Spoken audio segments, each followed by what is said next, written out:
Have you heard about Agenda 21? Oh my. You need to learn about Agenda 21. It is a UN as in United Nations, globalization plan. In my estimation, it's what Obama's all about. He's not happy being President of the United States. It's not enough. But if we get a global community, then he can be head of that. And the UN and this Agenda 21 is his ticket to being the top dog, not just of the United States, but of the world. And that's what he's aiming at. Agenda 21, among other things, you can see I have lots of documentation here. Any of this that you want to come read, I'm sorry we don't have a way to make copies of things, but I'm happy to share with you, you know, whatever I have here. But Agenda 21 is something you need to go on the internet and look up. I use Bing these days, not Google, because Google is so in league with progressive left-wing groups and ideas. So I use Bing, but yes? Do they have teleprompters at the UN? I'm sure they do when he's there. I don't know routinely, but I'm sure they do when he's there. And guess what else just sort of reared its ugly head again yesterday? The DREAM Act, otherwise known as amnesty. Okay? A couple of things you may not know about the DREAM Act. To obtain lawful permanent resident status, these children of illegal aliens only need to apply to be part of this program. By the way, they can apply up to age 35. Children. Okay? And all they have to do is apply. If they never show up in school, or they never join the military, no harm, no foul. The fact that they applied gives them immunity from deportation. The DREAM Act. I call it a nightmare. How about you? How about the Internet kill switch? Have you heard about the Internet kill switch? Al Franken is some comedian, right? He's a crappy senator. This was his idea. Okay? This was his idea. Can you say Hosni Mubarak?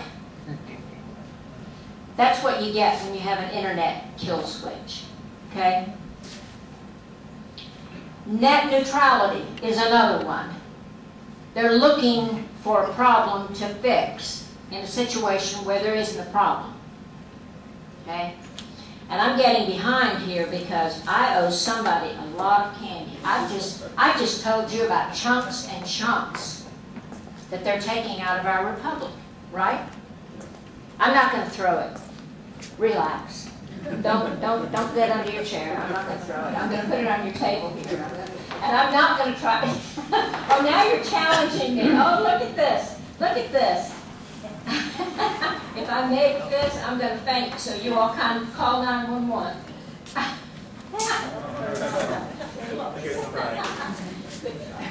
Pass them around. There'll be plenty more because we've just begun to sort of take the little bits, little chunks, little pieces out of our democracy.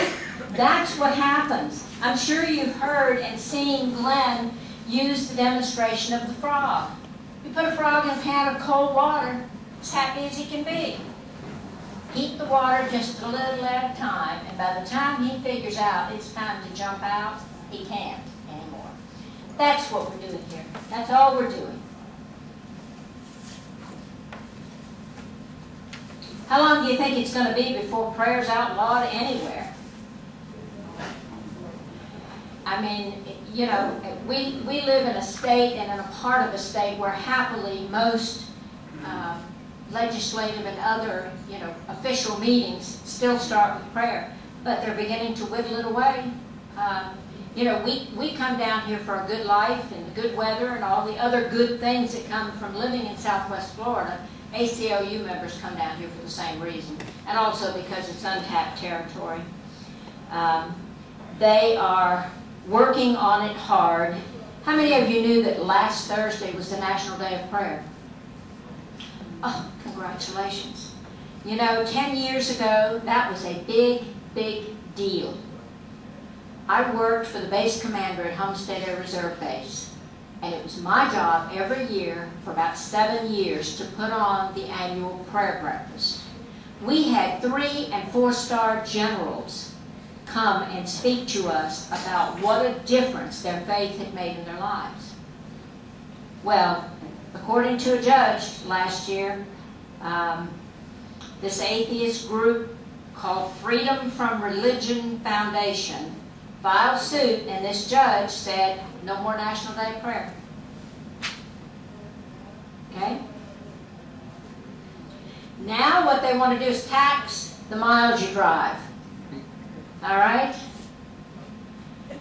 Tax my hind leg. That's a bonus. What they want to do is be able to track us everywhere we go. How else will they be able to tell how much mileage you're putting on your vehicle and how much to tax you? They've got to be able to track you some way. And now the latest thing is they want to be able to send all cell phones in the U.S. emergency messages. I don't want your emergency messages. Leave me alone. I'm a smart person. I watch TV. I listen to radio news. I can read the internet. If there's a bad problem, I'm probably not going to miss it. Okay? And I don't know whether any of you listen to the Schnitt show on the radio in the afternoon. He's a hoot. I call him the poor man's Rush Limbaugh.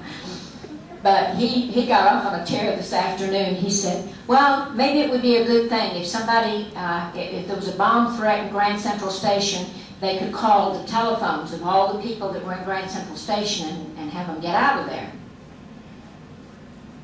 And how many times a day do you think that would happen?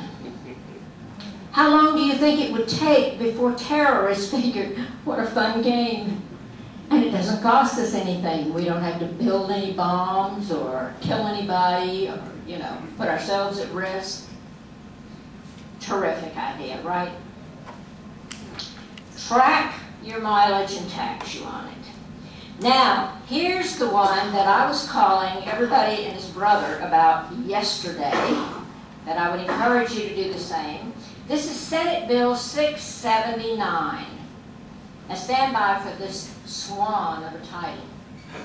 Presidential Appointment Efficiency and Streamlining Act of 2011. Doesn't that just sort of make you swoon? Can't be anything bad about that. Yeah, there is. The young man in Lamar Alexander's office who tried to talk me into what a good idea this was, explained to me as to how it just takes so long to get presidential appointees approved by Congress. So they want to draw up a list of those that no longer have to be sent for Senate confirmation. Makes the whole process so much more streamlined. Makes it so much easier for everybody, right? This from the guy who just had James Cole kicked out of his number 2 position at the Department of Justice because the recess appointment that he made, putting Mr. Cole in that position, Congress, now that they're back in session, just said, no way, Jose. Get him out of there. So suddenly now, Chuck Schumer has come up with this grand idea that, well, we shouldn't burden the Congress too much. We really probably ought to just let Congress do the high-level people, okay? This is just going to be a list of the lower-level appointees. Who decides what's high and low? You? Me? I don't think so. And once they get it in place, all they have to do then is regulate, right? All they have to do then is regulate. Good thing Chuck's looking out for us. I'm telling you what, I got so tickled at him yesterday, Chuck Schumer we're talking about. talking about having an adult conversation, and I'm thinking the most petulant adolescent in Congress is talking to anybody about talking like adults. Oh well. One thing more before I leave this barrel and move to the next one is don't forget about the czars. And I wonder if you've heard what Van Jones is up to these days. Van Jones has made it his mission in life now to secure human rights for Mother Nature. Okay, this is another UN program, part of Agenda 21. Let's give bugs and trees and rocks human rights. Okay. And though we're not, she's not a czar yet and won't be one, watch for the nominee that goes forward from the White House for the new head of the FBI. Supposedly on the short list is a lady named Jamie Gorelick, former Deputy Attorney General under Janet Reno. That in itself ought to scare you to death. And she's author of the infamous Gorelick Wall, which no doubt contributed to the 9/11 disaster. She built a metaphorical wall between all of our top agencies so that they could not share information. I guess so that we don't say bad things about people who might later turn out to be innocent. I don't know.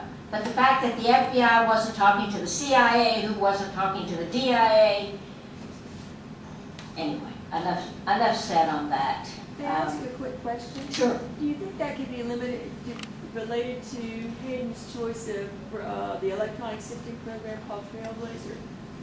I'm not familiar with that, so I don't know. Okay. Sorry. But let's move on to the other barrel.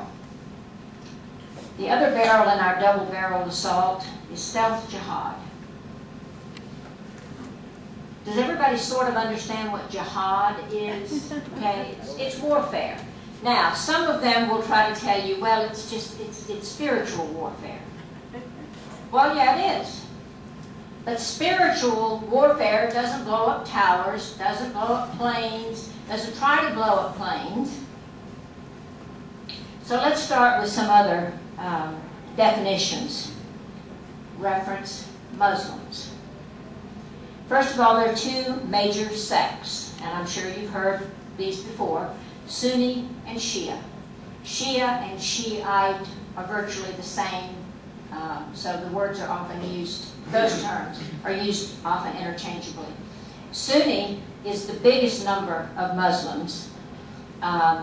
They follow the leader of best choice. Shias believe that the leader has got to be from Muhammad. It's got to be a relative. It's got to be handed down through the family, not necessarily bloodline, but through the family line, some way. Now, the first Shia leader was Ali, who was Muhammad's son-in-law and cousin. So I guess the cousin part makes him part of the bloodline. But he was the closest they could find to a male relative that was old enough and I guess smart enough, they figured, to take over the leadership. The Sunnis said, that's silly. We don't need to do that. Let's look among us for the best educated, the most knowledgeable, the most spiritual, and this is the person we'll choose. So that's where Sunnis and Shias went their separate ways. Okay.